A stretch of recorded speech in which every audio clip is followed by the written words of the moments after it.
أهلا وسهلا بكم ومرحبا. من غير ما نطول عليكم ندخل في الموضوع على طول. مشروب وخلطة أو خلطة يعني بتخلي الفراخ تمام يليقها تمام وزيادة الإنتاج وترجع تنتج تاني في مدة يعني قليلة جدا.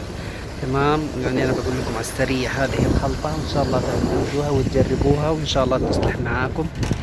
تمام. أولا الخميرة زائد الأملاح المعدنية، تمام، البودرة، تمام، وشيح. تمام، يعني هذه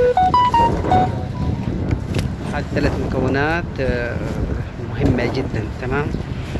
في زيادة الإنتاج، البيض وغير مكلفة طبعا. كما يعني الخلطة يعني ما تحتاج كتير. تمام، يعني بس تخلطوهم مع بعض هذه.